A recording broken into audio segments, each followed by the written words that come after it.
उद्या एक मोठं आव्हान विधानसभा अध्यक्षांकडे असेल का? नाही, मी आपल्याला सांगतोय त्याप्रमाणे की 1985 साली हा अँटी डिफेक्शन लॉ 10वं शेड्यूल जेव्हा घातलं 52वी घटना दुरुस्ती करून, त्यामुळे आजपर्यंत भारताची लोकशाही टिकली आहे.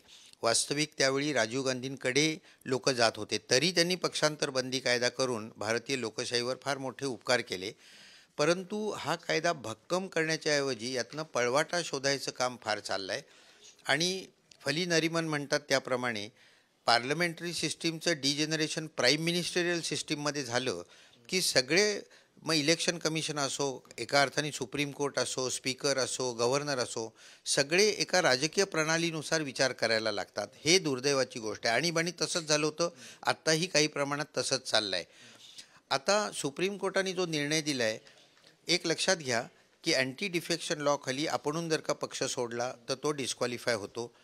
त्याला अपवाद जे आहेत त्यातला 1/3 काढून टाकलेला आहे, 2/3 बाहेर पडले आणि त्यांचं मर्जर झालं तर ते वाचतात, किंवा स्पीकरनी तात्पुरतं जर का पद सोडलं, पक्ष सोडला तर तो वाचतो. आता इथे काय झालं आहे की फक्त 16च लोक बाहेर गेलेत, ते 2/3 होत नाहीत.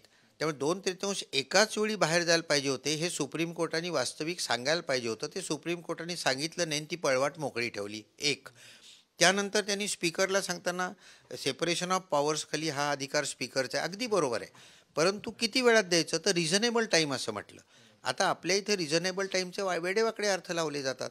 रिझनेबल टाईम याचा अर्थ अनेक खटल्यांमध्ये 3 महिने धरला आहे, आता 8 महिने झाले, अजून हे झालेलं नाही. त्यामुळे वेळ काढायचं आणि पुढे पुढे ढकलायचं हे सगळं राजकारण चाललं आहे असं उघड दिसतं आहे. म्हणजे यात काही कोणाला संशय असू नये. आणि तिसरं मला असं वाटतं की स्टेटस को अँटी हा जे कपिल सिब्बल यांनी मांडलं होतं की गव्हर्नरनी जेव्हा विश्वासदर्शक ठरावाकरता अधिवेशन बोलवलं ते चुकीचं होतं, अनकॉन्स्टिट्युशनल होतं. त्याच्यानंतर उद्धव ठाकरेंनी राजीनामा दिला आहे. आणि स्टेटस को अँटीचा अर्थ होतो की त्या पॉईंटच्या आधीची जी परिस्थिती असते ती नेमणं. म्हणजे पुन्हा उद्धव ठाकरेंना तिथे चीफ मिनिस्टर नेमायला पाहिजे होतं, परंतु त्यांनी राजीनामा दिला या कारणास्तव, पण तो नंतर दिलेला आहे. सुप्रीम कोर्टाने स्टेटस को अँटी दिलं नाही. तर या 3 गोष्टींमध्ये मला असं वाटतं की सुप्रीम कोर्टामध्ये पळवाटा राहिले आहेत. एक, किती वेळात निर्णय द्यायचा सांगितलं नाही.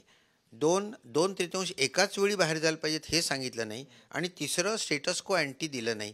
तेव्हा मला असं वाटतं की याच्यामध्ये सुप्रीम कोर्टाच्याकडूनही काही पळवाटा निर्माण झालेले आहेत. तेव्हा सुप्रीम कोर्टाचे निर्णय सगळे बरोबरच असतात असं अजिबात नाही. सुप्रीम कोर्टाने एकदा सांगितलं की आत्महत्या करण्याचा अधिकार आहे जगण्याच्या अधिकाराखाली, मग म्हणाले नाही आहे. एकदा म्हणाले मूलभूत अधिकार बदलण्याचा अधिकार नाही, मग म्हणाले आहे. एकदा म्हणाले की फंडामेंटल राईट टू प्रिव्हसी नाही आहे, त्यानंतर म्हणाले आहे. तो स्वतःचेच इतके वेळा निर्णय बदललेत, म्हणजे हा निर्णय येईल हाही बरोबर येईल असं अजिबात नाही. त्यामुळे माझं असं सगळं घटना शिकवणाऱ्या सर्व लोकांना, प्राध्यापकांना विनंती आहे की तुम्ही आता बाहेर येऊन पब्लिकला सांगा की राज्यघटना काय आहे. देश विदेशातील प्रत्येक घडामोडींचे लाईव्ह अपडेट मिळवण्यासाठी आता साम टीव्हीच्या सर्व सोशल मीडिया प्लॅटफॉर्मला लाईक, फॉलो आणि सबस्क्राईब करा. तसंच सर्व नोटिफिकेशनसाठी बेल आयकॉन प्रेस करायला विसरू नका.